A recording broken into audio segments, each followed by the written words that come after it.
19h30 no meu aqui. A hora que você quiser, dá o start. Então pode ficar à vontade aí. Vou desligar meu microfone e boa aula. Ok. Bom, gente, boa noite. Estamos reunidos aqui para iniciar a nossa palestra online pela AMES. Meu nome, para quem não me conhece, é Santelmo Xavier Filho, sou engenheiro civil, engenheiro de segurança do trabalho, sou também engenheiro economista formado pela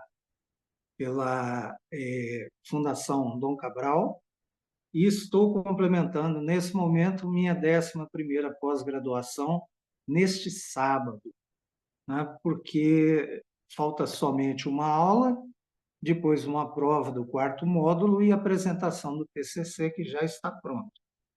Nós hoje vamos tratar dos conceitos da NR 38 e como garantir as condições de segurança e saúde dos trabalhadores nas atividades de limpeza urbana e manejo de resíduos sólidos. Então, só para dar uma ideia, né, além dessa apresentação inicial, eu representei a AMES no seminário Lixo e Cidadania, Seminário Legislativo Lixo e Cidadania, com mais 233 entidades componentes da Federaminas, sendo uma delas a ACEMINAS. A ACEMINAS é a Associação Comercial de Belo Horizonte, mas tem o nome de ACEMINAS. E, logicamente, eles acreditaram no nosso trabalho, né, representando a AMES. Na época eu era vice-presidente da AMES, e tinha já uma experiência em limpeza urbana, porque eu fui engenheiro de segurança do SESMIT, da SLU, Superintendência de Limpeza Urbana, da Prefeitura Municipal de Belo Horizonte. E nessas fases deste seminário Lixo e Cidadania, né, nós participamos de todas as fases. Primeiro, com os alunos do Cefet, porque eu dava aula para curso de tecnologia ambiental. Nós participamos na Escola de Governo, aqui da Assembleia, na Avenida ali, Olegário Maciel, né, próximo do Canal 15, que depois virou Super 23. Né? Então, eu participei de todas essas fases, depois interiorização, e depois nós criamos comissões interinstitucionais, né, o pessoal da Assembleia Legislativa, e me convidaram exatamente para chefiar uma dessas comissões aqui em Belo Horizonte, durante todo o trabalho, e também na interiorização.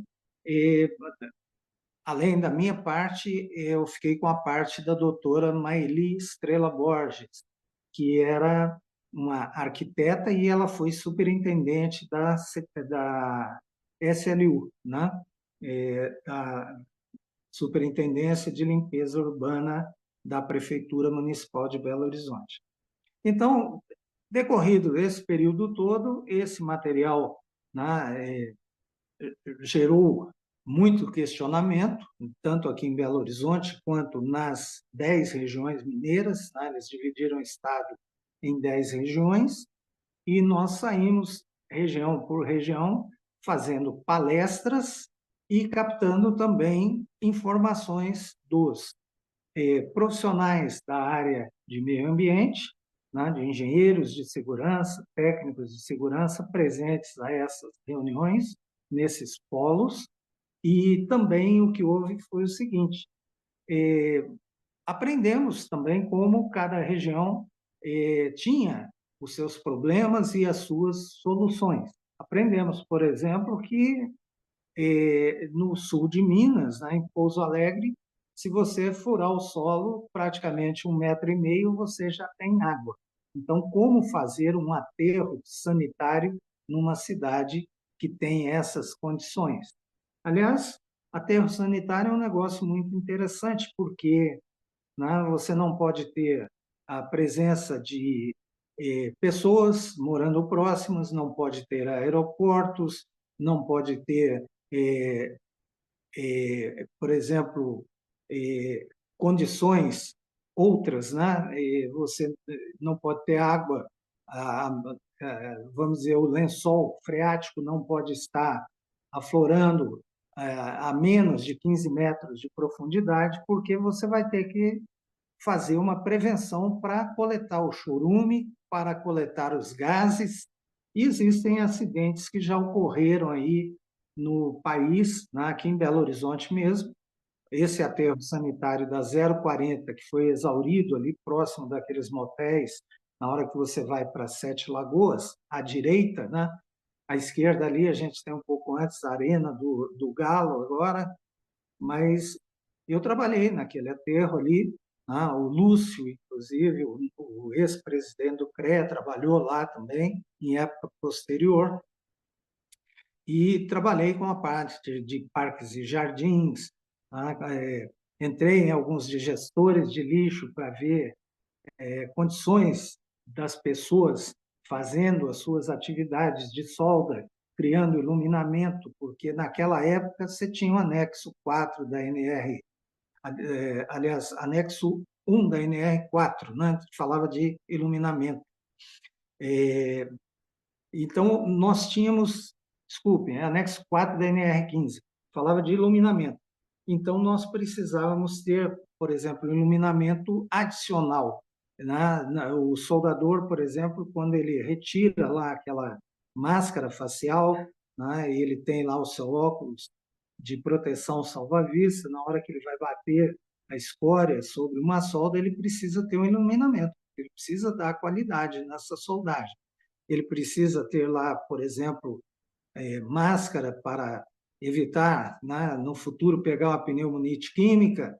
Ele precisa também ter os equipamentos de raspa, né, porque ele pode pegar, por exemplo, um câncer de pele e assim sucessivamente, né? Ele tem que ter todos os equipamentos. E eu entrava naqueles digestores para acompanhar os reparos que tinham que ser feitos, né?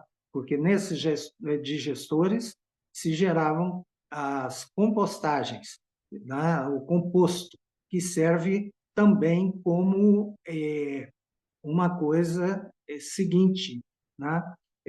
Serve como adubo, né? Então, vamos começar aqui a falar um pouco dessa política de resíduos, né? Porque, em realidade, esse trabalho todo que nós fizemos na Assembleia Legislativa, ele serviu como base para a política estadual de resíduos sólidos de Minas Gerais, né? Então, no caso aí, tem um slide que fala aí sobre a minha pessoa, né? Quem eu sou, tem o meu contato, se alguém um dia precisar de algumas informações aí que eu esteja capacitado para dar as informações, né? Fiz alguns cursos aí, inclusive como gestor ambiental aqui pela FUMEC também, gestão de recursos humanos, gestão pela tecnologia da qualidade, o que me permite trabalhar com todas essas normas, ISO 9000, ISO 14001, ISO 45001, ISO 31000, e assim necessariamente tantas quantas, né? Eu dei aula também no Cefet na área de organização do trabalho e normas, que incluía as normas ABNT, né? Fiz alguns trabalhos já ligados à área de PGR-SS, que a gente tem que estar com visões aí das RCDs da Anvisa, né? RDCs da Anvisa, e assim sucessivamente. Então, a gente tem que conhecer muitas normas. Então, para que vocês compreendam isso tudo, né, que vai ser falado aqui, vocês têm que ter uma ideia de que o conhecimento básico é ISO 9000, 14000, 45000, a 31000, a 26000 de responsabilidade social, porque hoje em dia nós estamos caminhando para o Environmental né, o Social e Governance, que é o ESG, além, então, das normas RDC da Anvisa, né, das resoluções da Anvisa, das normas ABNT, é necessário que vocês tenham contato aí com a NR1, NR6, né, NR7, NR9, NR12, NR24, que fala sobre conforto nas instalações, NR22, por causa de resíduos minerários, e com a própria NR38, e ainda com a Lei 13.205 de 2010, que é o Plano Nacional de Resíduos Sólidos. Pode passar o próximo slide, por favor. Bom, então, o que ocorre é o seguinte, né? Essa política nacional de resíduos sólidos, ela está alinhada com a nacional de meio ambiente, com a nacional de educação ambiental, com a política federal de saneamento básico e a lei dos consórcios públicos. Esses consórcios é exatamente para dar condições de uma cidade igual Pouso Alegre, que você não pode perfurar o solo e você encontra o lençol freático. Então, esses consórcios permitiram que o lixo de uma cidade, ou os resíduos dessa cidade, fossem colocados em outras localidades. Ou seja, algumas cidades próximas se consorciando, elas conseguem, uma dar o terreno, a outra dá os equipamentos, a outra coloca pessoas, a outra coloca recursos financeiros, faz-se um consórcio, né?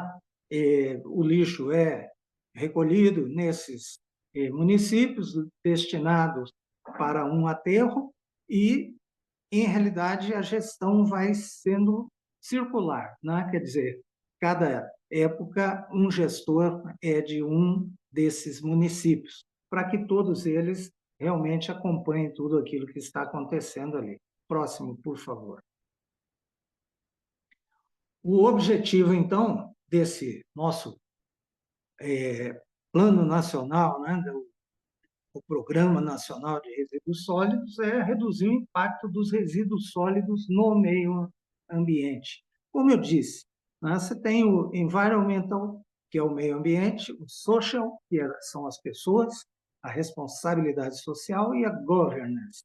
A governance é exatamente o seguinte, né? Nós temos uma necessidade de aprimoramento dos nossos gestores, né? Os nossos gestores sempre, né, estão bem dispostos a gerenciar, mas falta um aprimoramento nessa área social, né? Na área gerencial, por exemplo, a gente faz cursos como esse de gerente de projetos que eu estou fazendo pela USP, né? Mas muitas das vezes o que a gente tem aprendido aí socialmente? Que em muitas oportunidades, um gerente, às vezes, quando tem que tomar uma decisão, esquece aquelas centenas de técnicas que aprendeu e toma uma decisão, às vezes, né, que as outras pessoas colocam até a mão na cabeça, não é possível que esse cara fez isso, né? Então, por exemplo, ainda precisamos promover a reutilização de materiais. Quando formei pela FUMEC, eu fui aluno do Amir Klink, né? A FUMEC tem um curso muito bom, não sei se ainda trabalha com ele, mas o curso deles de meio ambiente e gestão ambiental era muito bom. E tinha um colega nosso que pegava plásticos, garrafas PET, por exemplo, e outros, né? Ali eu aprendi, por exemplo, que a garrafa PET tem 3 tipos de plástico: a tampa, a garrafa e o rótulo, né? E então ele fazia uma reciclagem com aquele material e produzia mangueiras, né? E ele fazia também criava baldes, né, para vender. Então isso significa que aquele plástico ali ele pode ser utilizado, reutilizado ou reciclado, né? Reciclar é quando a gente consegue dar outra utilidade para ele ali, né? Como esse caso ali da mangueira e dos baldes. A reutilização, às vezes, pode ser feita. Por exemplo, você pode pegar uma garrafa dessas de água aí né, mineral, comprar e reutilizar, colocando uma água filtrada, né? Eu, às vezes, faço isso, porque eu viajo e eu preciso de água dentro do carro. Eu, por exemplo, saí de Monlevade para vir dar aula agora e nesse percurso, né, está muito calor, eu tenho que tomar água. Então, às vezes, eu reutilizo alguma embalagem, né?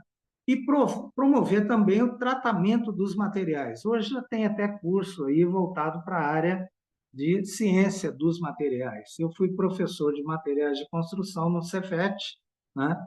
E a gente, muitas das vezes, ficava impressionado, porque na minha época de engenharia, o pessoal lançou um slogan dizendo que de cada 4 obras que se construía, uma era praticamente resíduos, né? Ou seja, 3 você construía e uma você perdia, né? E aonde nós iríamos colocar esses materiais? E eu ainda estava na SLU quando eles começaram a recolher esses materiais de construção, britar, né? Colocar em peneiras, criar diâmetros adequados para revender para as pessoas reutilizarem esse material. Esse tratamento de materiais, por exemplo, oriundo da parte de construção civil. Próximo, por favor. Bom, esse Plano Nacional de Resíduos Sólidos também trata da responsabilidade de quem gera, né, esses resíduos, ou seja, empresas, né, empreendimentos, e também o poder público. Embora o poder público, muitas das vezes, tenha aquela vertente, né? Faço o que eu mando e não faço o que eu faço. Eu não sei se algum de vocês já trabalhou para serviço público estadual, federal e também para empreendimentos privados. Nos empreendimentos privados, o governo obriga o dono do empreendimento a pagar todos os seus exames, né? Aqueles exames que servem para o admissional, por exemplo, né? Se tiver que fazer lá uma bateria de exames, quem tem que patrocinar isso é o empresário. Ao contrário, na área pública, né? Eu, por exemplo, quando entrei no Cefet, voltando aí já em 1992, todos os meus exames fiz pelo plano de saúde que eu tinha da Casu, né? Há pouco tempo atrás, agora, me chamaram também para dar aula em Monlevade, todos os meus exames eu fiz pelo plano de saúde particular da Casu. De vez em quando eu vou tomar uma água aqui, porque a garganta queima, eu falo muito.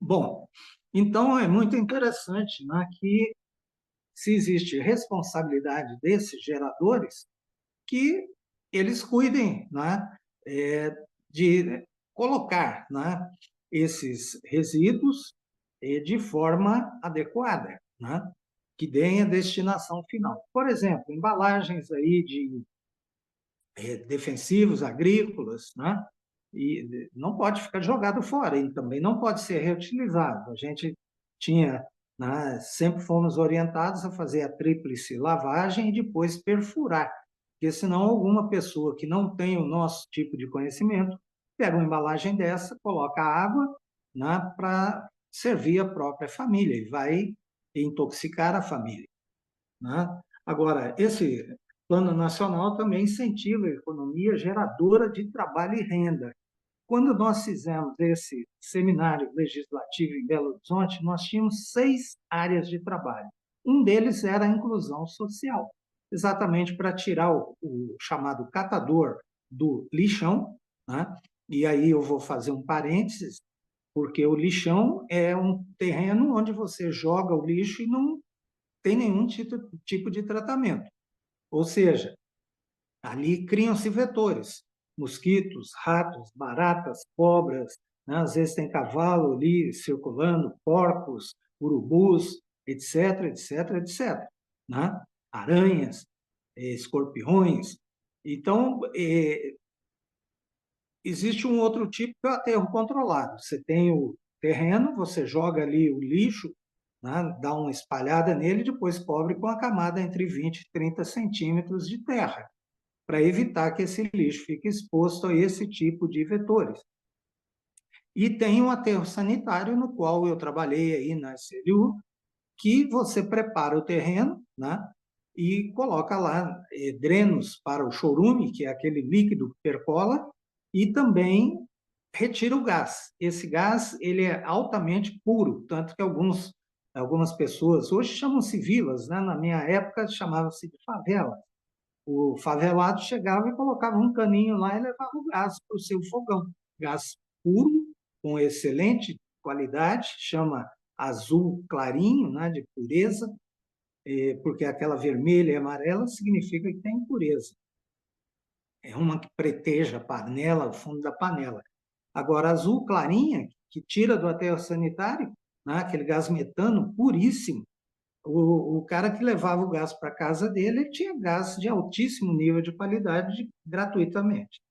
Então, estabelece aqui ainda a responsabilidade compartilhada entre poderes privado e público, ou seja, as parcerias público-privadas, né, para gerar a coleta em economia de escala e levar esses resíduos até onde eles precisam ser tratados. Existe, por exemplo, triagens, né, para retirar o lixo, desculpem, para retirar aquilo que pode ser reciclado, reaproveitado, e o que não pode ser aproveitado é que vai realmente para o aterro, né?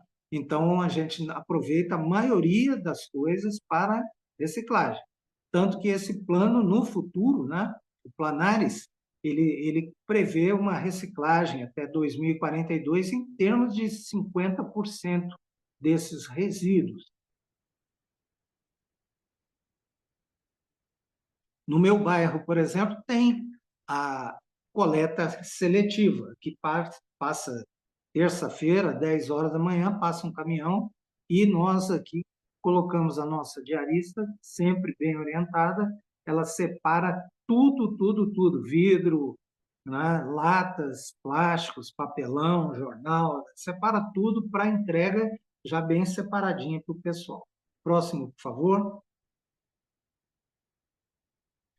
Bom, os pilares desse plano nacional são a coleta de resíduos, o transporte até o local de destinação, o tratamento desses resíduos e aí sim a destinação final.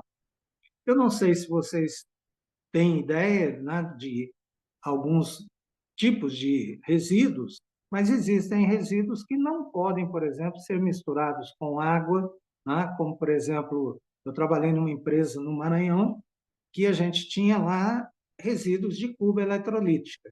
Hoje, eles já vão para coprocessamento, mas até o tempo que eu trabalhei na Alumar, antes de voltar como concursado na Escola Técnica de Ouro Preto, nós tínhamos diversos galpões, porque esses materiais não podiam entrar em contato com água, né? Porque ele polui, é altamente poluente. Isso não pode ser jogado em qualquer local, porque aquele material úmido ele vai permitir que essa água percole e chegue lá ao lençol freático e vai causar poluição. Eu visitei a Proambiental em Lavras com os deputados estaduais na época que a gente estava fazendo esse seminário Lixo e Cidadania, né? E também o responsável lá, o gestor, né, era um colega meu de turma, nós formamos juntos aí na FUMEC. E ele, na época, me disse o seguinte: olha, se você quiser mandar alguém para visitar, fique à vontade, teremos imenso prazer em receber. E eles, na época, já estavam monitorando 28 tipos de gases e mandando aqui online para a FEA. Então, vale a pena, né, visitar esses tipos de locais de tratamento de resíduos, porque eles tratam lá, por exemplo, né, óleos, graxas, que são coletados nessas caixas separadoras de óleos, graxas, filtros retirados na troca de óleo, tratam também resíduos do tipo medicamentos e assim sucessivamente, né? Tem alguns produtos que eles mantém sem colocar em contato com água. Tem outros que eles dão uma destinação final lá em lá. Próximo, por favor.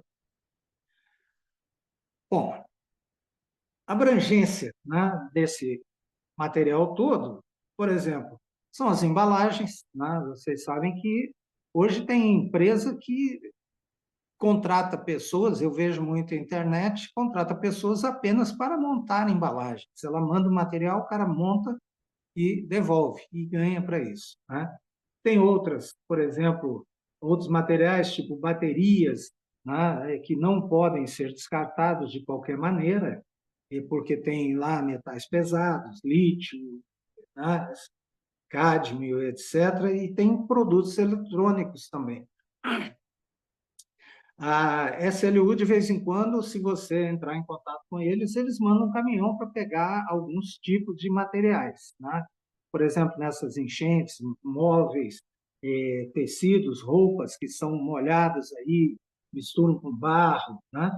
E, normalmente, você pode alocar uma caçamba, a gente faz isso aqui no prédio, quando tem alguma reforma de apartamento, e aí coloca os resíduos de construção civil, né? Deixa encher com esses resíduos, e aí a gente leva exatamente para a SLU, né? Aí paga uma taxa lá. Próximo, por favor.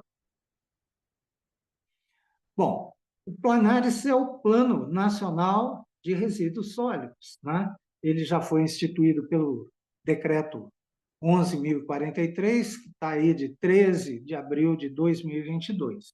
As diretrizes desse Planares, né, dizem exatamente qual é o objetivo, né, desse plano nacional, as estratégias que o governo quer utilizar para reduzir, reciclar, reutilizar, né, quais são as ações que vão ser implementadas, quais as metas que o governo quer atingir, né?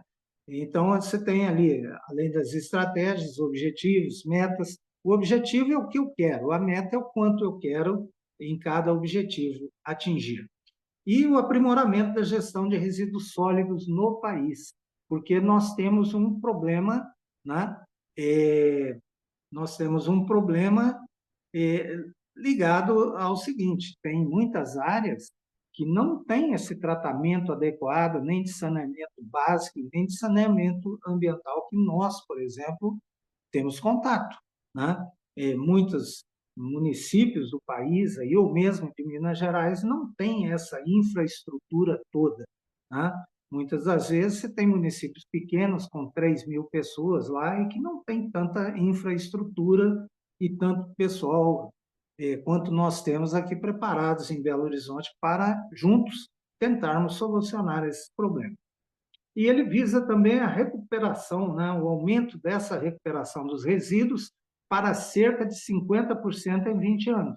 É o que eu disse, nós estamos em 2025, né, então 2045 eles querem recuperar esses resíduos, metade pelo menos, né? Próximo. Ele trata ainda da proteção da saúde pública, né? Porque, em realidade, né, esgoto a céu aberto significa doenças, água poluída significa doença. Isso tudo significa o quê? Gastos governamentais, ou seja, a gente paga tributos e o governo gasta de acordo com as necessidades. Agora, a cobertura é curta, né? Geralmente, se cobre a cabeça, ficam com os pés de fora. Se cobre os pés, a cabeça fica de fora. Então, ele orienta exatamente a população para reduzir, para reutilizar, para reciclar, que são os 3 R's. Existem outros R's também, mas nós não vamos nos aprofundar nisso. Estimula a adoção de padrões de proteção e consumo sustentáveis. Ou seja, nós não podemos ser como os americanos, né? O carro deles quebra, ele larga na rua, vai comprar um outro carro ali. Eu, por exemplo, comprei um outro computador essa semana, aí 3 softwares. Desculpa.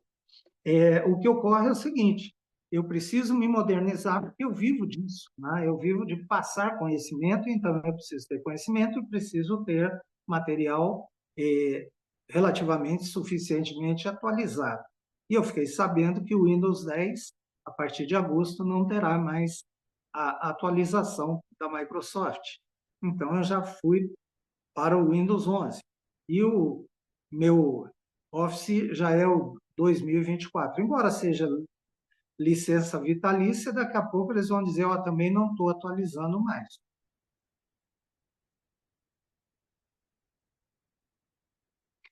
Então, a gente precisa, né, computadores novos, mas sempre pensando em não ter o padrão americano de consumo, porque o padrão americano de consumo é altamente narcisista, né? Ou desigual com o resto da humanidade. Porque o cara, por exemplo, lá o ventilador estragou, ele não manda consertar, ele compra outro, né? O liquidificador estragou, compra outro e manda tudo isso embora para a coleta de resíduos. Bom, ainda busca o desenvolvimento e aprimoramento das tecnologias limpas, ou seja, nós temos uma malha energética no Brasil e nós sempre temos que procurar, né, tanto energias limpas quanto tecnologias limpas também. Na época que o Fernando Henrique Cardoso era o presidente do Brasil, a Europa, por exemplo, nós já estamos aqui por conta de materiais poluentes, né? Tem algumas empresas que nós nem queremos mais aqui. E o Fernando Henrique dizem, né? A mídia disse isso, e na época ele disse, não, manda tudo para o Brasil. Então, nós estamos sofrendo aí exatamente por causa de algumas coisas. Geram-se empregos quando as indústrias vêm para cá, mas muitas das vezes cada tecnologia traz no seu bojo um certo tanto de riscos também, de problemas, né? Então, se os outros não querem, por que que nós temos que querer? Eu acho que a gente tem que pensar antes de tomar as decisões. Incentiva também as indústrias da reciclagem, né? Ou seja, é aquilo que eu falei, nós tiramos o catador de lixo do aterro, né? E colocamos com uma pessoa que é um reciclador de materiais, né? Numa cooperativa aqui em Belo Horizonte, né? A cooperativa parece que chegou até uma boate aí chamada Reciclo, né? Eu nunca fui lá não, mas você vê que muda a qualidade de vida das pessoas. O cara passa a ter um salário, ele passa a ter responsabilidade, ele não pode fumar, ele não pode beber, né? Ele tem lá suas regras para participar disso tudo. Então, é um programa de inclusão. Além disso, a gente tinha educação ambiental, a parte econômica, a parte de destino final, que foi o que eu fiquei com ele para trabalhar, a parte de saúde, que ficou a doutora Maeli, mas que me cedeu na interiorização, eu coletei o material para ela, e também tinha a parte de consórcios, né? Então, vocês vejam, e além disso, tinha a parte de segurança no trabalho. São 6 os eixos que nós trabalhamos, e isso deu um período de 4 meses, né? 4 vezes 3, 12, 120 dias. E, por sorte da Assembleia Legislativa, o Cefet estava de greve, e eles me convocaram por meio de uma portaria, né? Vinda da Assembleia, na solicitação, o ofício, foi exarada uma portaria e eu passei lá 120 dias rodando aí essas 10 regiões, trabalhando gratuitamente para a Assembleia, para o povo de Minas Gerais, mas pago pelo Cefet, né? Porque nesse período a gente recebeu. E depois, quem não produziu nada ali, teria que o quê? Dar continuidade a essas aulas, e nós ficamos, acho que, 8 anos aí sem férias por conta disso. A próxima, por favor.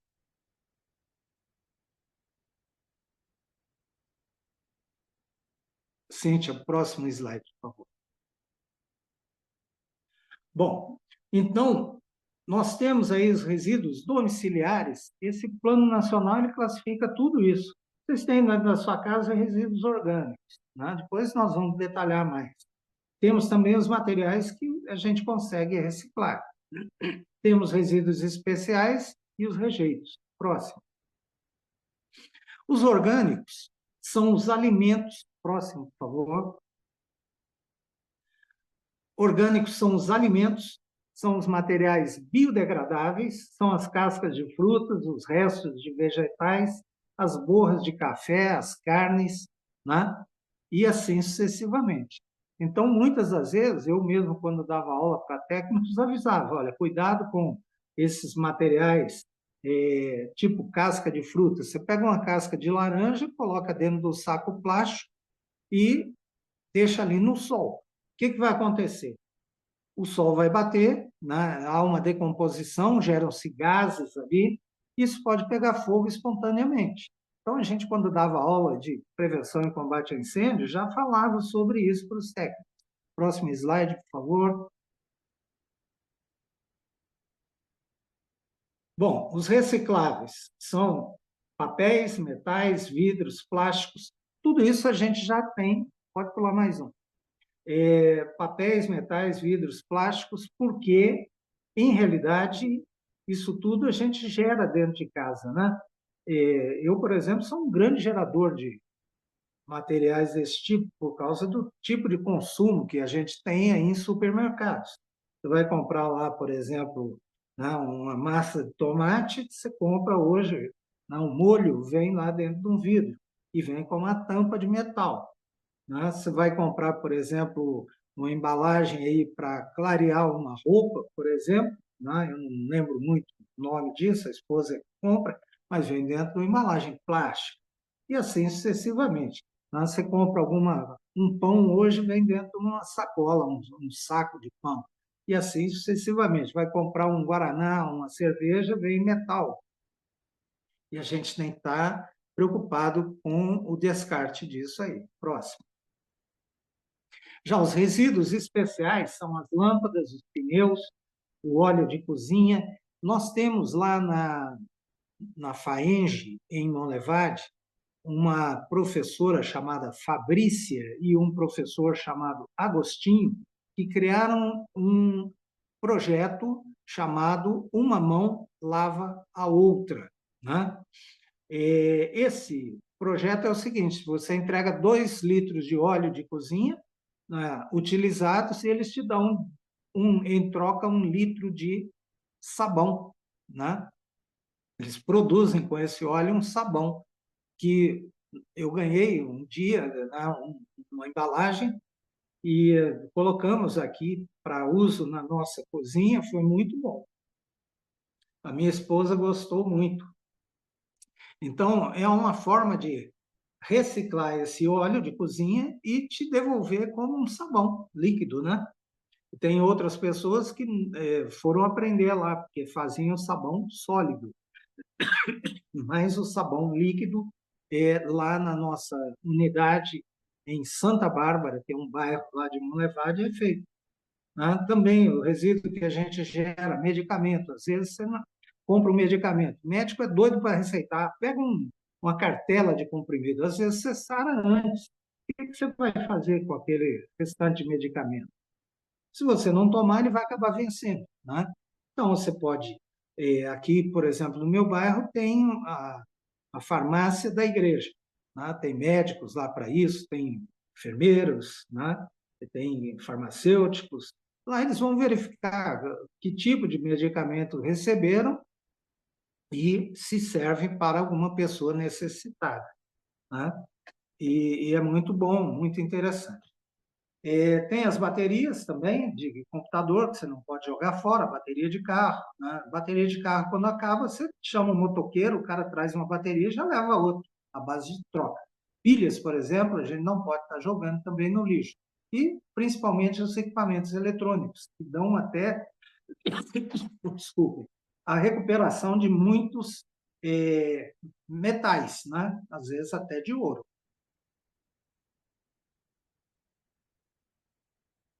Aquelas chapas que a gente tirava aí do pulmão, né, radiografias e tal, aquilo ali recupera prata também, e assim sucessivamente. O próximo. Existem ainda, né, os chamados rejeitos, que a gente não consegue aproveitar. Então, por exemplo, absorventes íntimos, né, fraldas descartáveis, que se usam para criança, mas, por exemplo, os adultos, quando vão chegando em final de vida, passam a utilizar também as famosas fraldas geriátricas, né? Os filtros e os restos de cigarro, né? As chamadas bitucas, os filtros de café. Hoje já existe, inclusive, filtro de café reutilizável. Eu já vi embalagem disso aí no supermercado, né? Mas, normalmente, às vezes a gente usa uma embalagem, coloca o pó de café, fez o café, aquela borra ali, você descarta no lixo comum, né? Praticamente. E isso vai para o aterro. Esponjas de cozinha, né? As pessoas dizem que para utilizar mais tempo, a gente pode colocar no micro-ondas aí durante algum tempo, né, com um determinado tipo de temperatura que dá uma esterilização boa. Mas eu normalmente gasto mais. Eu faço com que seja trocada essas buchas de cozinha a cada uma semana, né? Mas tem ainda cotonetes, algodões, né? E os cacos de vidro, cerâmica e porcelana também. Próximo slide, por favor. Pode pular mais um. Bom, então vamos começar a entrar dentro da nossa especificidade, né? Alain Hervé já dizia o seguinte: cada um de nós é único, ou seja, nós somos a matéria do planeta. Segundo a Bíblia, nós viemos do pó e ao pó retornaremos. Ou seja, nós surgimos da essência dessa matéria do planeta e a ela retornaremos. Não devemos nos esquecer disso em nenhum momento de nossas vidas. Então, nós queremos retornar para a matéria do planeta e não para a matéria poluída do planeta, né? Portanto, cada um de nós tem que ter esse cuidado de evitar poluir o próprio planeta.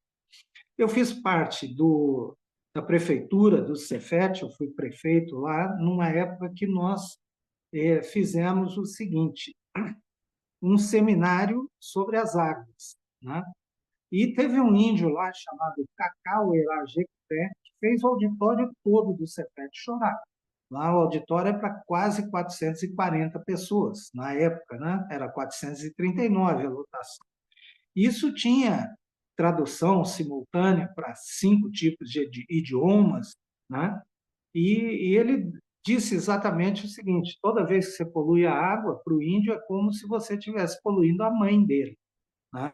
Porque para nós, a nossa mãe é a natureza, e dentro da natureza está a água, é como o sangue que corre nas nossas veias, né? A água dos rios, né? Corre na natureza. Então, quando a gente polui, é como se a gente estivesse poluindo, né? Jogando poluição na nossa mãe. E aí, né, ele fez, junto com uma maraca lá, ensinou o pessoal a fazer os passos de uma dança, muito interessante, né, altamente espiritualizado esse pedaço da palestra dele, e praticamente o auditório, né, verteu em lágrimas. Então, nós temos também que coibir, né, esse consumo exagerado, porque, por exemplo, aí eu coloquei 3 planetas Terra, mas eu já ouvi do Maurício Andrés, que foi secretário do Meio Ambiente aqui em Belo Horizonte, né, na época que deu aquele problema na mineração Rio Verde, que vazou lama lá e que rio foi poluído, né, que o bombeiro andava lá, não olhava um pedaço do salto da botina do bombeiro, e sendo que o rio tinha 3,5 metros de profundidade e era altamente piscoso. Então, Maurício Andrés ouviu no auditório do CREA, ali naquele auditório da plenária, no subsolo, o que eu ouvi do Sarnezinho, que era o ministro do Meio Ambiente na época: aplique a maior multa que Minas Gerais já ouviu falar, né? Então, vocês imaginam o seguinte: se a gente quiser, né, nessa palestra do Maurício Andrés, ele falou em 5 planetas Terra. Eu estou diminuindo aqui para quebrar o galho, mas vocês imaginem o seguinte: se a gente quiser manter o consumo, esse padrão de consumo americanizado, nós temos que ter um planeta para a gente morar, né? Um para dar um meio de transporte, né? Tipo um transbordo, e depois o outro para acumular o lixo todo que nós geramos. Então, nós precisamos reverter isso aí. Próximo. Não sou muito fã, mas peguei a frase, né? Os homens se educam entre si, intermediados pelo mundo. Ou seja, durante a minha profissão, né, desde a minha juventude até hoje, o que eu mais fiz foi tentar educar pessoas, passar conhecimentos, e eu vivo aprendendo. Quando eu não sou aluno, né, eu sou professor e vice-versa. Então, essa frase é de um cidadão, todo mundo conhece, aí, chamado Paulo Freire.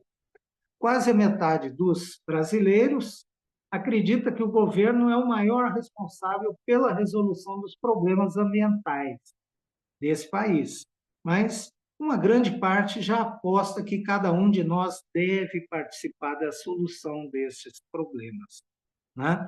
Então, vocês têm que pensar o seguinte, que nós fazemos parte e, em realidade, somos, né, donos desse planeta, enquanto seres viventes aqui. Mas eu assisti um filme no meu curso de gestão de recursos humanos, chamado Buraco Branco no Tempo. Não sei se alguns de vocês já teve a oportunidade de assistir. Ele comparava, na época, a evolução do planeta Terra com as duas torres gêmeas. E o que aconteceu foi o seguinte: as torres, infelizmente, foram bombardeadas, né? Teve avião que bateu lá e tal, foram implodidas, caíram com a ação do fogo, né? Mas o buraco branco no tempo comparava o seguinte: olha, nós, seres humanos, chegamos aqui a 2 polegadas do topo das torres gêmeas, comparando com a evolução do nascimento do planeta, né, da possibilidade de sair algum ser vivente da água, dos mares, habitar na Terra, etc. E tal.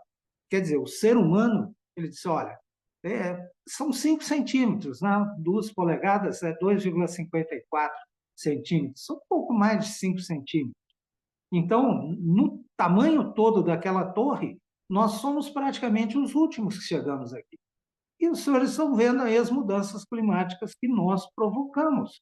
Você vê aí, por exemplo, antigamente era, não, furacão nos Estados Unidos, né? Vulcão é lá onde eu tive, lá em Pompeia, né? O Vesúvio,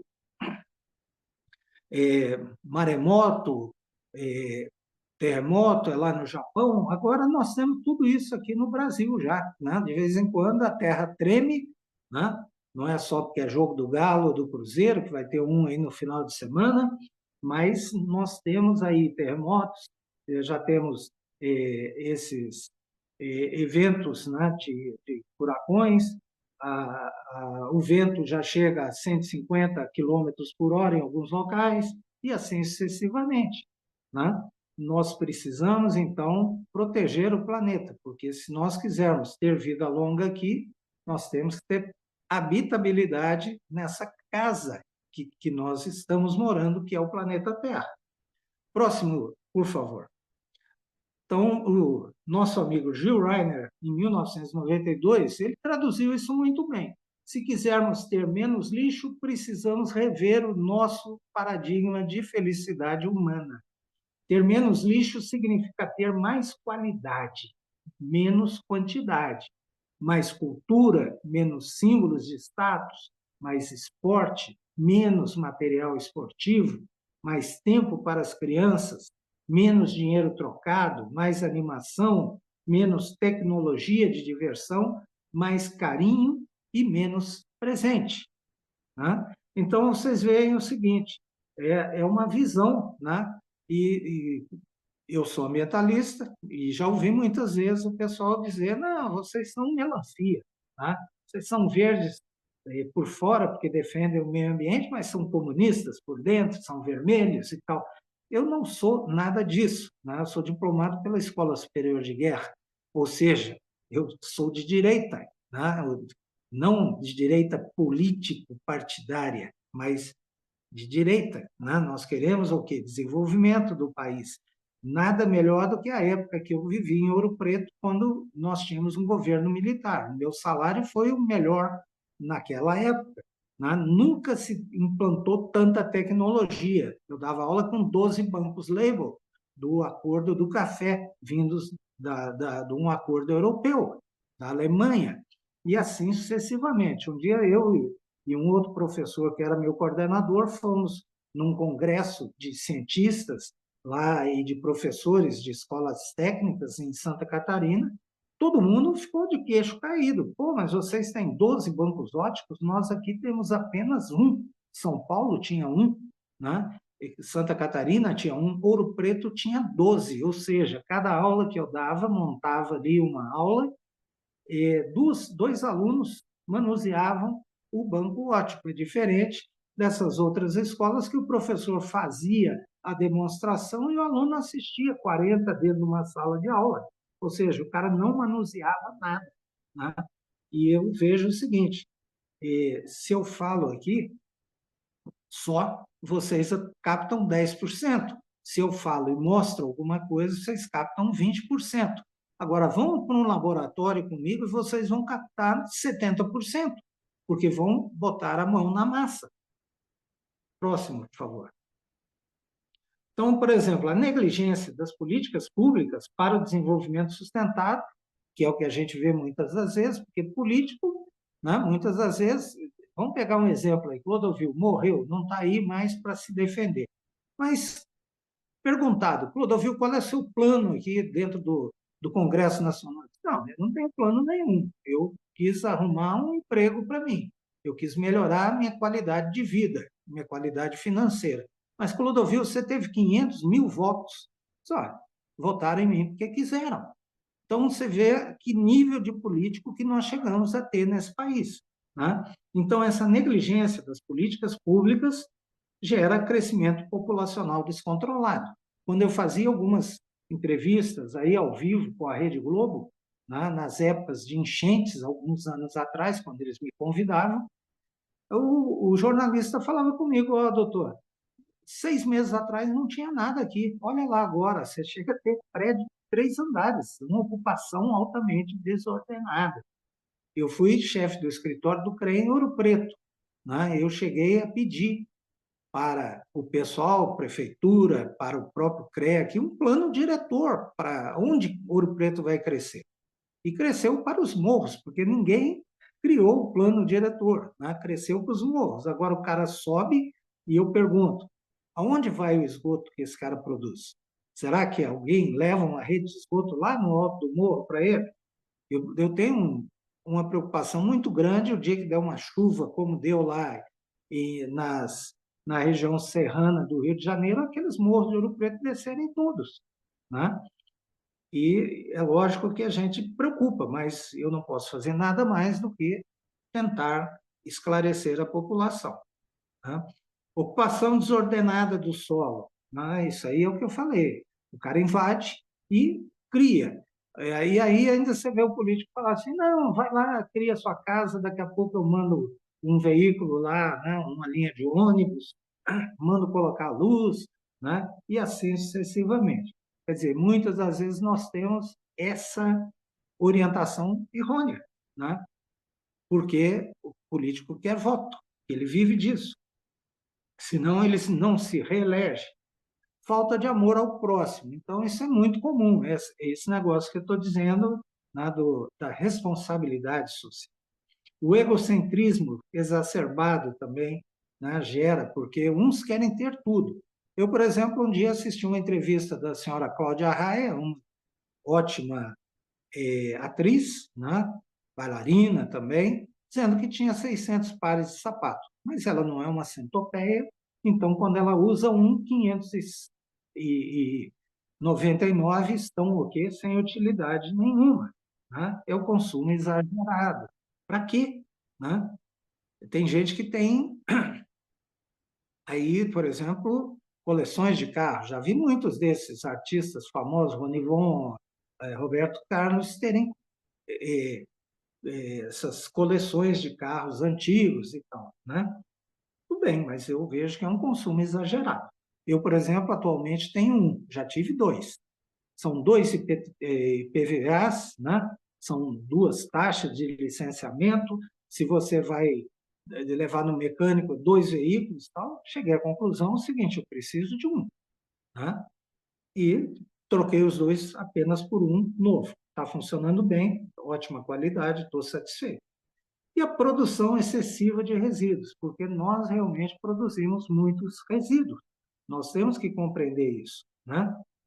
Próximo, por favor. E aí nós geramos isso que está aí na tela, né? Ou seja, lixões.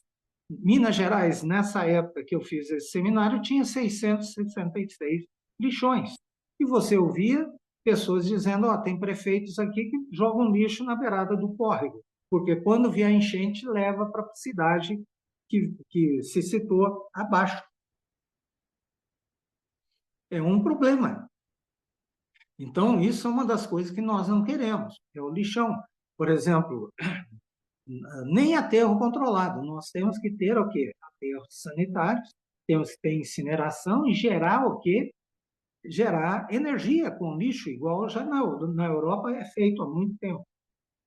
Então, próximo, geram graves consequências sociais essas faltas, essas negligências políticas, como, por exemplo, o tratamento de destinação inadequados, igual vocês viram na foto aí, a poluição descontrolada, isso vai gerar doença para todo mundo, a geração dessas doenças vai levar a gente para hospitais, vamos gastar dinheiro do INSS, que nós mesmos contribuímos para que ele exista, né? Vamos ocupar os leitos hospitalares.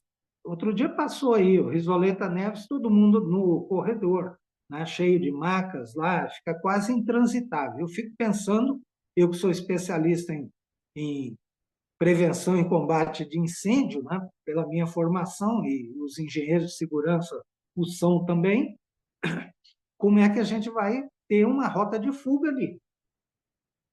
E hoje em dia nós já estamos aí vendo essas mudanças climáticas com os cataclismos também, ou seja, chegaram aqui no Brasil, coisa que a gente via apenas no exterior. E aí você vê o sofrimento generalizado igual está hoje em São Paulo, né? Esteve aí em algumas cidades mineiras recentemente, né?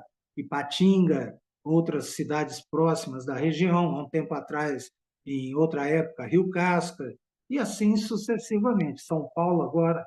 Agora, eu fico impressionado de ver como é que as pessoas moram num local chamado Jardim Pantanal e se cobra imposto, né? É um absurdo isso. Próximo.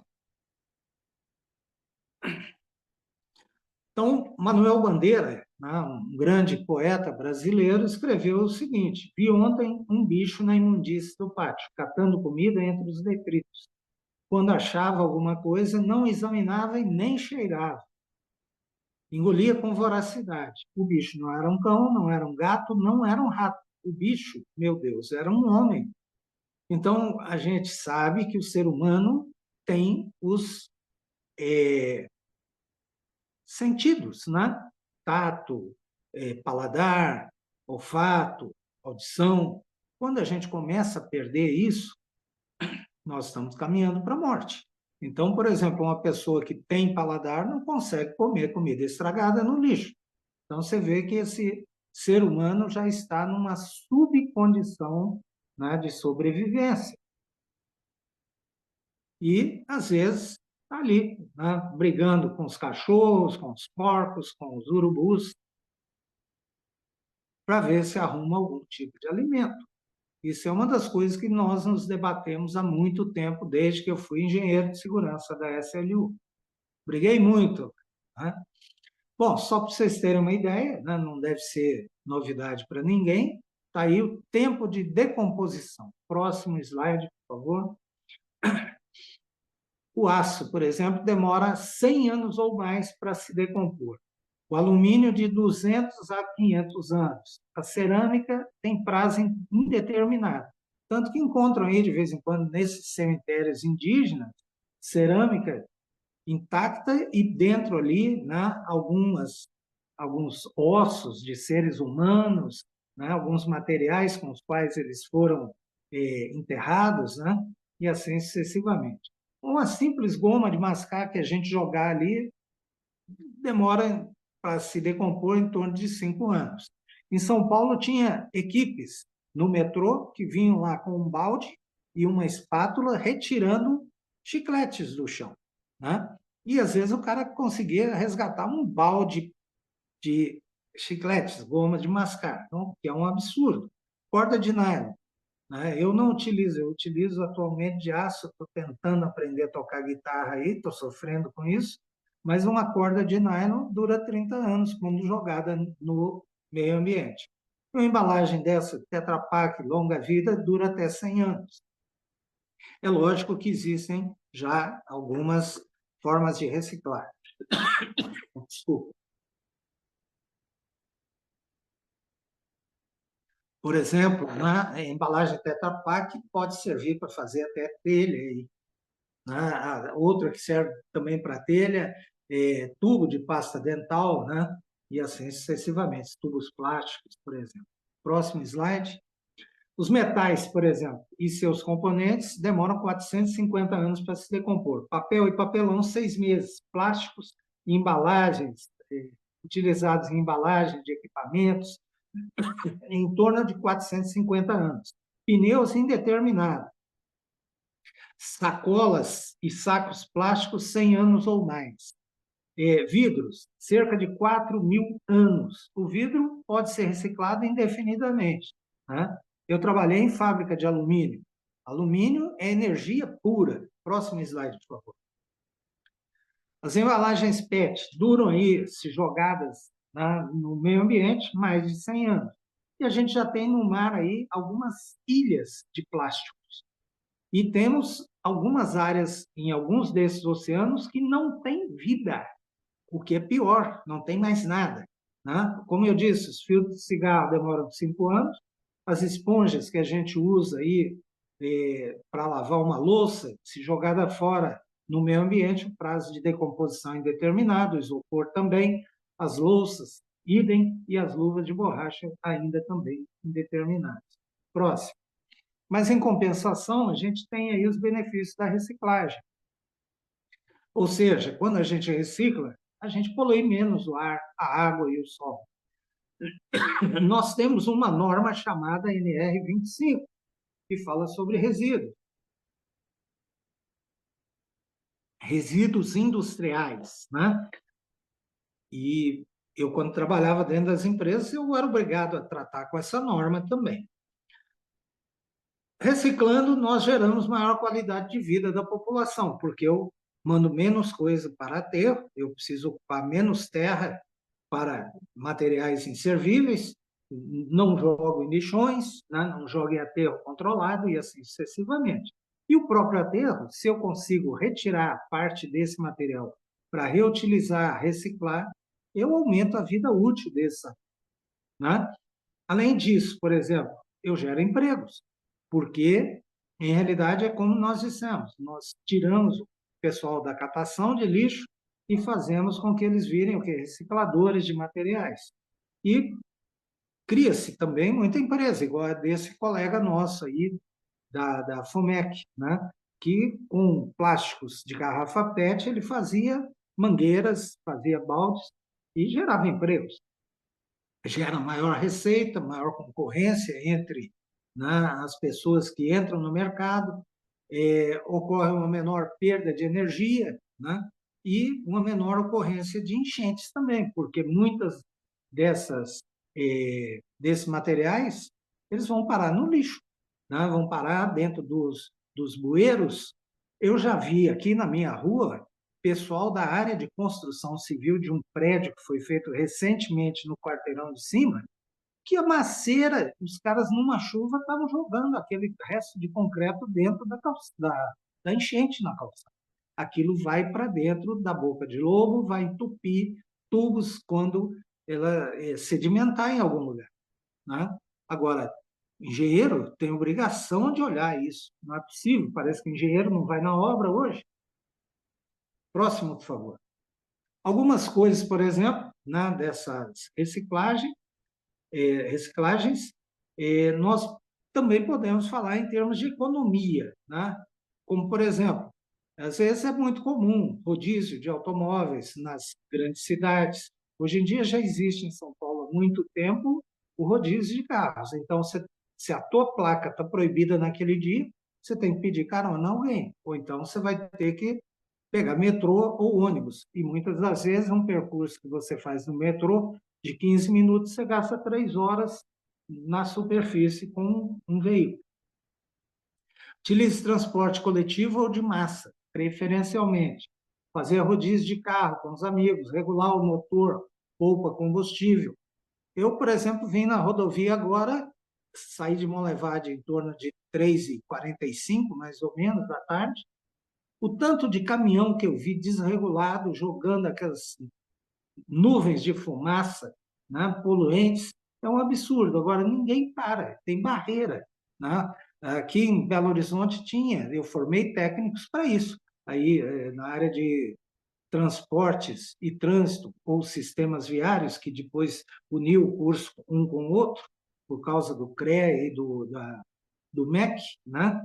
Mas o que ocorre é o seguinte: as pessoas eram treinadas a olhar o escapamento lá, se ele estava poluindo, tem uma tabela que a pessoa olha e fala, não, esse veículo aqui não pode circular. Por que não fazem isso nas rodovias? Eu não entendo. Eu já vi veículos de tipos aí que eu fico abismado, como é que eles estão rodando.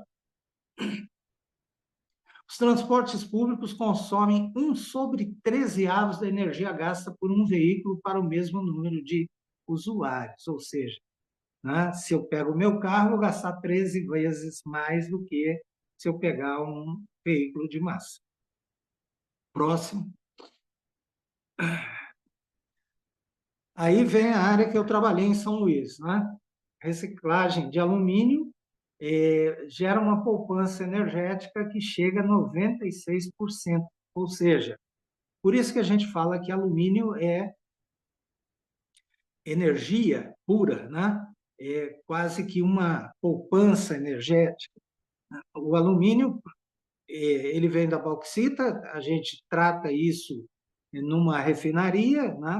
Um processo Bayer, depois manda para as cubas eletrolíticas com a lei de Faraday, né? E retira o material. Depois que eu gero a alumina na refinaria, ela vai para a cuba eletrolítica, quando passa corrente ali, derrete o alumínio e a gente suga ele e manda para um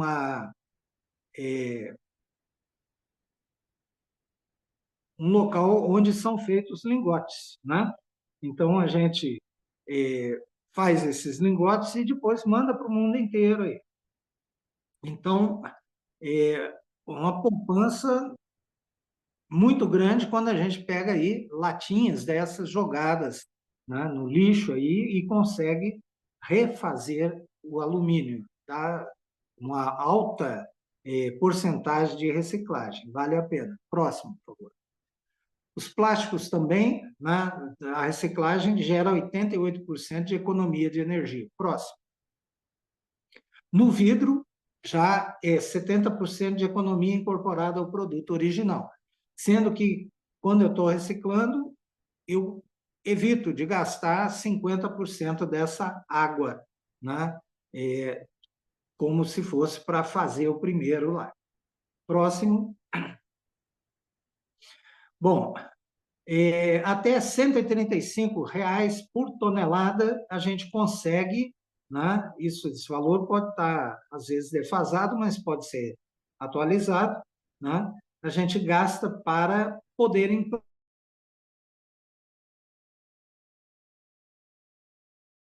Mar Bastos, na época, né? Que era presidente da FEAM, e eu tive tratamento com todas essas pessoas dentro da Assembleia Legislativa, nas plenárias, nos plenarinhos, e eu sugeri o seguinte, que eles estavam querendo fazer diametralmente, né? Começar de um lado da cidade e, pouco a pouco, chegando no outro lado da cidade. Eu sugeri que as coletas seletivas fossem feitas dos dois lados e que se encontrassem lá no centro, né? Ou seja, tanto no pessoal da pobreza quanto no pessoal que tem um poder aquisitivo mais alto. Cobertura, né, de gastos operacionais e remuneração de empregados estaria aí dentro desse valor de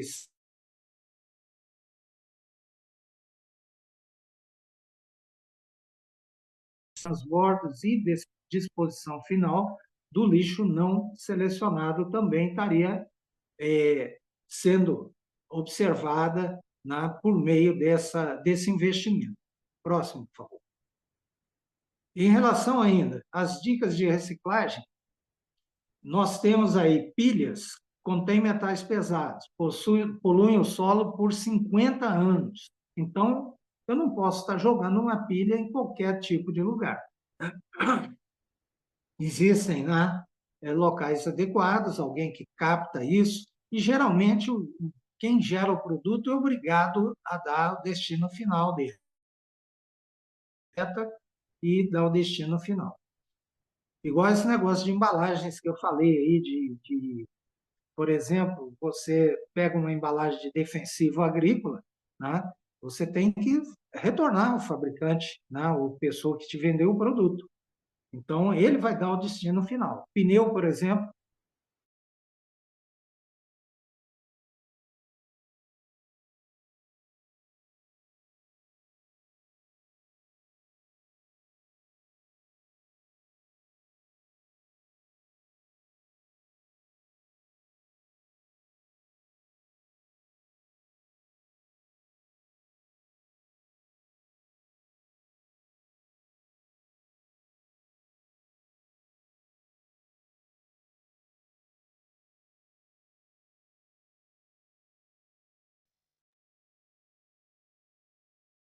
parece que caiu aqui a tela.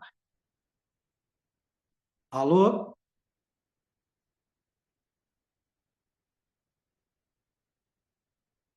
Alô?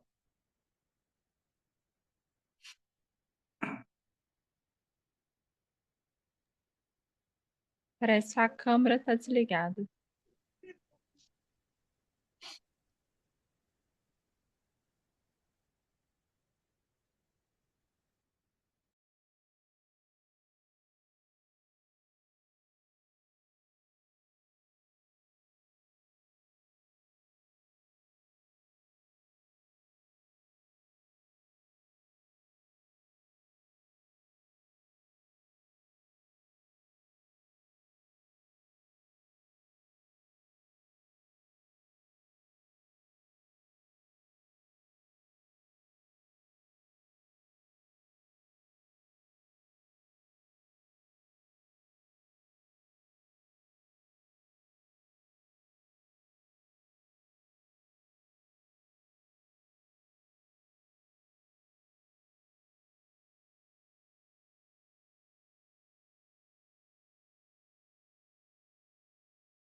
Não, Thelma, o seu áudio está desligado.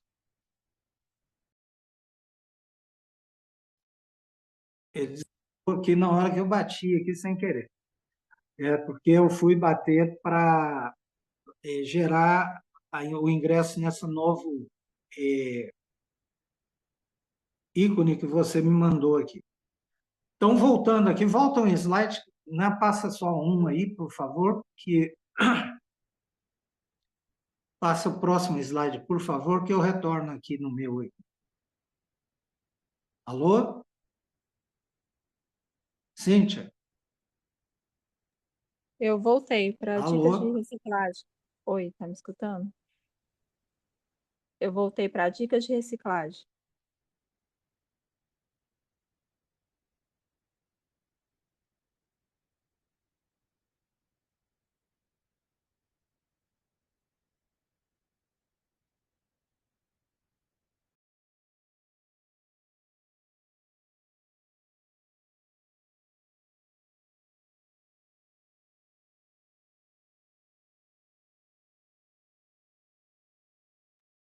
Ativei aqui de novo. Caiu mais uma vez. Então, pode passar o próximo slide, por favor. Isso. Eu estava dizendo aqui, por exemplo, que uma tonelada de sabão gasta 2.000 litros de água, um automóvel 30.000, né, para a sua produção, uma tonelada de aço 250.000, uma tonelada de papel 1 milhão de litros de água, uma tonelada de borracha 2.750.000 litros. Próximo. Um ovo 150, 160 litros de água, um pé de milho 200, um prato de batata 5.600, um quilo de carne 13.000, um litro de leite 15.000. Quando a gente ouve, né, o Brasil está exportando melão, está exportando água, está exportando melancia, está exportando água, e assim sucessivamente. Próximo. A produção de aço com sucata gera redução dos impactos minerários. Por exemplo, 70% de economia de minério, 85% menos poluição de ar, 76% menos consumo de água e assim sucessivamente. Próximo. Isso agora é muito importante para vocês. Vocês perceberem o seguinte: político fica com esse negócio. Minha casa, minha vida, constrói um barraco lá e tal, que às vezes tem que dar manutenção antes do tempo e tal, cheio de vícios construtivos. Olha o que Calderone, autor dos bilhões perdidos no lixo, dizia já em 1996. Com o desperdício de 4,6 bilhões de reais em lixos não reciclado, a gente podia construir, no mínimo, 460.000 casas populares. Ou seja, não precisa projeto Minha Casa Minha Vida. Basta evitar de perder dinheiro jogando, né, produtos que são o quê? Recicláveis, reutilizáveis. Isso dá uma economia que permitiria, por exemplo, só em 1996, um ano, construir 460.000 casas populares. Ou seja, reciclar dá lucro, né? Tanto que tem uma empresa aí que está comprando quase que todos os locais de depósito de lixo aqui no Brasil, né? Há um tempo atrás fez até um contato comigo, mas não fechamos porque pediu o salário muito alto, né? Mas eu sei o que eu vou enfrentar lá. Muito bem. Próximo slide, por favor. Eu acho que não é desconhecido por vocês que nós temos uma agenda para o ano 2030, que o Brasil tem que erradicar a pobreza, e eu quero ver como é que vai fazer isso, com essa política que não deu picanha para ninguém, né? Fome zero e agricultura sustentável, vai ter que dar saúde e bem-estar para a população toda, educação de qualidade, né? E, pelo que eu conheço, educação de qualidade se tem nas escolas militares e nas escolas federais, né? Eu já dei aula em escolas particulares aí que entrava aluno que Deus me livre, né? Eu não sei se era por causa daqueles projetos de governo, que o cara recebia um dinheiro por aluno que entrava lá, e aí nós tínhamos um problema muito sério, né? Que era exatamente o seguinte: o aluno entra no vestibular e você tem que transformar ele num Einstein. Tudo que você passou para o segundo membro lá, que estava multiplicando, passou dividindo, o cara, para aí, como é que o senhor fez isso? Se tem sinal negativo, você passou para o outro membro da expressão lá, ué, mas por que ficou positivo? Eles não têm ideia do que eles estão fazendo dentro de uma faculdade. Igualdade de gênero. Isso aí, né, é um projeto também dentro desses 17 itens. Água potável e saneamento para todo mundo. Energia limpa e acessível. Trabalho decente e crescimento econômico. Próximo. Indústria, inovação e infraestrutura. Redução das desigualdades. No Japão, o maior salário e o menor salário tem um desnível de 20 vezes. Aqui no Brasil tem gente que ganha 400 e tem outro que ganha 1.500. Né?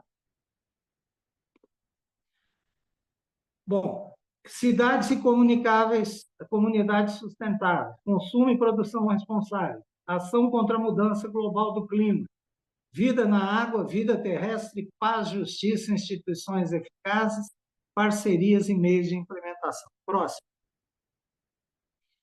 Entramos finalmente agora, próximo slide, por favor, na finalidade da NR 38.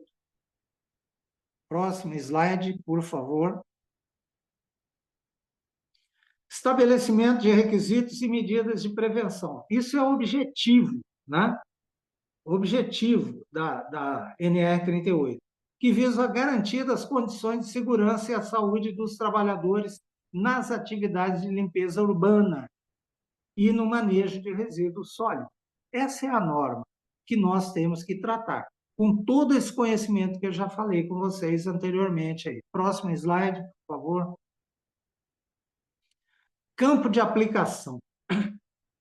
Então, essa norma ela é aplicável à coleta, ao transporte e transbordo de resíduos sólidos urbanos e resíduos de serviços de saúde, até a descarga para a destinação final. Vocês sabem que resíduo de saúde tem que ser o quê? Incinerado, né?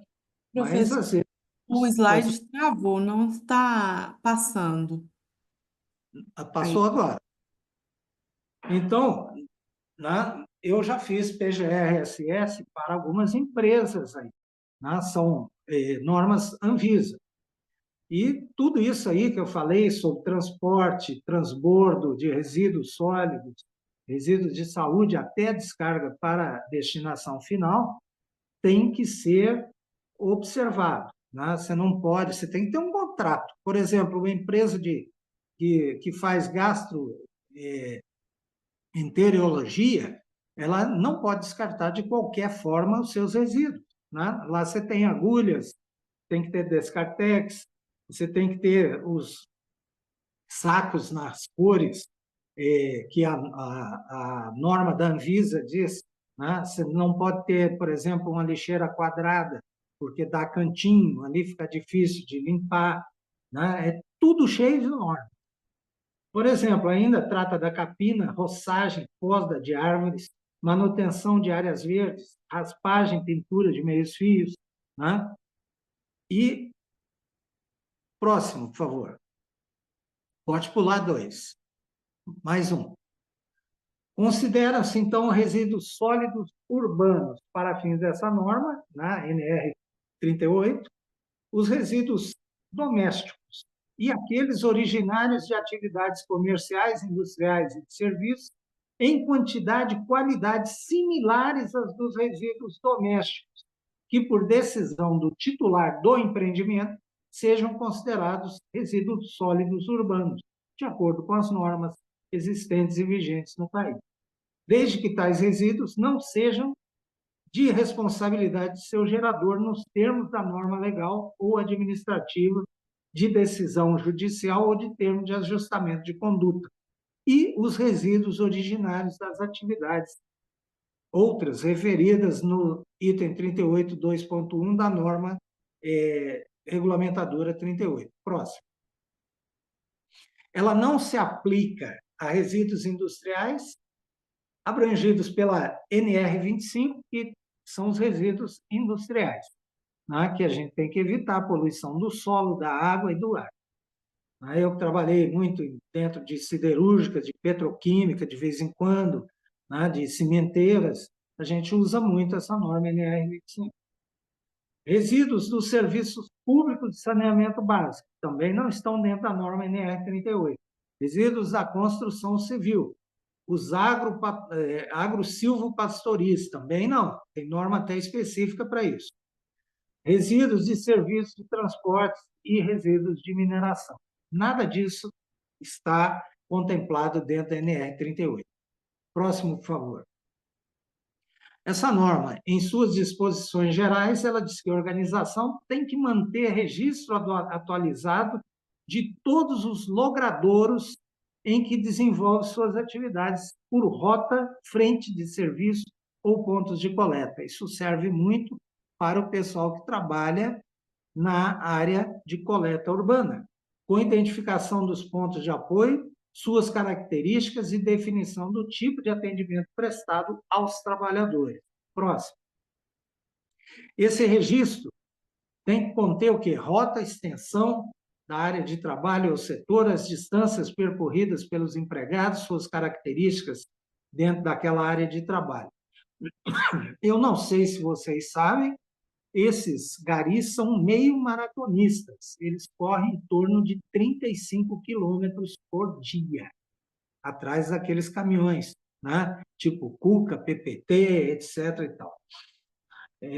O tempo estimado para o cumprimento de cada uma das rotas, sem considerar intercorrências, composição mínima das equipes por rota e atividade e a relação de veículos, máquinas e equipamentos existentes na empresa. Então, é como eu disse, né? O cara é um meio maratonista e muitas das vezes tem um que vai correr muito mais, porque ele faz o adiantamento de trecho. Ou seja, é aquele cara que vocês veem, às vezes, na frente da sua casa, que pega o teu lixo, põe junto com o lixo de outros locais e cria ali um ponto onde o caminhão vai parar. E ali descem os outros, né? E vem colocando esse lixo no caminhão para ele ser compactado. Então, isso é muito interessante. Próximo, por favor. Importante é o registro, né? Nesse caso, que deve conter informações para para a realização da análise ergonômica preliminar das situações de trabalho e também da análise ergonômica de trabalho, AET, quando aplicável, né? Então, muitas das vezes você tem dois tipos de avaliações ergonômicas, a preliminar e a análise ergonômica do trabalho, né, para os postos de trabalho, tudo especificamente, né, estudar as posturas, né, metabolismo e uma série de outras coisas. As informações devem permanecer à disposição dos membros de CIPA, que hoje é Comissão de Prevenção de Acidentes e de Assédio também, né? E, quando solicitado, ela vai estar à disposição dos auditores fiscais do trabalho, dos sindicalistas, da área de trabalho deles, né? E isso aí foi retificado no Diário Oficial da União em 30 de dezembro de 2022. Próximo. Estamos chegando ao final, né? Tudo tem uma duração, eu já estou aqui desde 7h30, são quase 21 horas, nós acho que gastamos bem o nosso tempo aqui. Eu trabalhei na SLU, na PBH, na Prefeitura de Belo Horizonte, em 1985, enquanto eu lecionava ainda no Cefet. Eu deixei lá um plano de ação naquela época sobre segurança e higiene do trabalho, com mais de 55 atividades. Naquela época, 1985. Fui pioneiro nisso, para aprimorar a prevenção dos acidentes e doenças com nexo causal nas atividades do trabalho de capina, parques e jardins, incluindo jardim zoológico, coleta e destino final dos resíduos, naquela época em que eu trabalhei lá.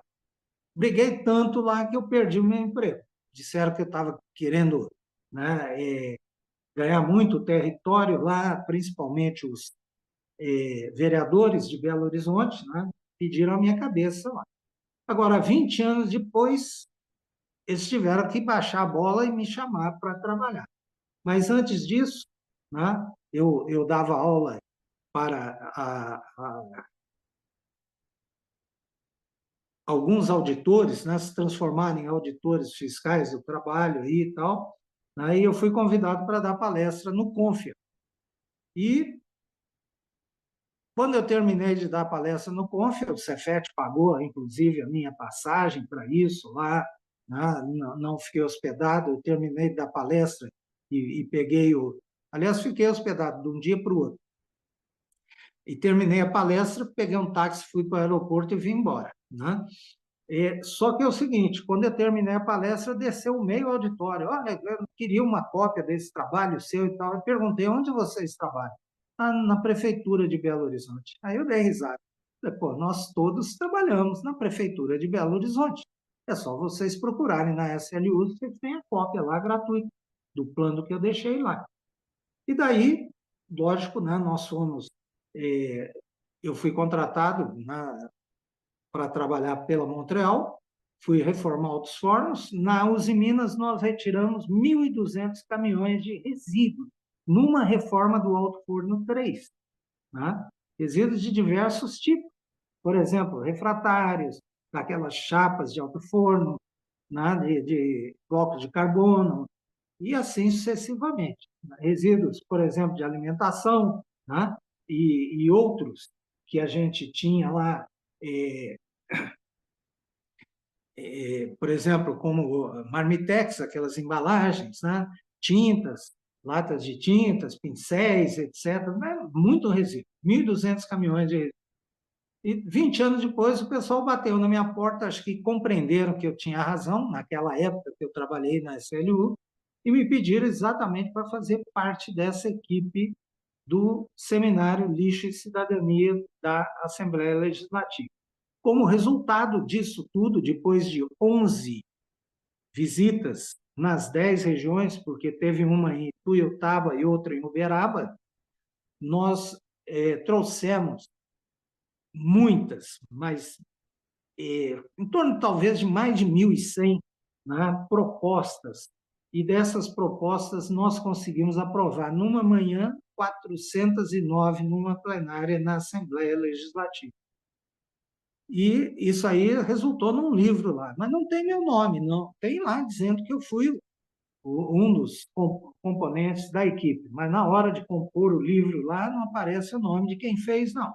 Tem nome de deputado, tem nome de uma montoeira de gente lá, governador, né, pessoal administrativo da Assembleia, mas nosso nome você tem que abrir lá e verificar a área de destinação final, na coleta e destinação final. Aí está lá que eu fiz parte disso aí, né? Mas estou aqui aberto a alguma pergunta que vocês queiram fazer, né? Mas o que eu tinha para trazer para vocês é isso. Eu não vou ficar, por exemplo, né, jogando água benta em padres e em freiras, né? Vocês provavelmente trabalham com essa norma, a NR 38, ou também pode ser que sejam iguais a mim aí, gestores ambientais, engenheiros de segurança, técnicos em segurança do trabalho, e tenham talvez até mais experiência atualizada do que eu. Tá? Trabalhei, como disse, em 1985, depois, 20 anos depois, eu fiz parte dessa equipe que gerou essas 409 propostas e nós entregamos a 2 deputados lá. Um é o Laudelino Augusto, que infelizmente não se reelegeu, né? E um outro deputado petista também,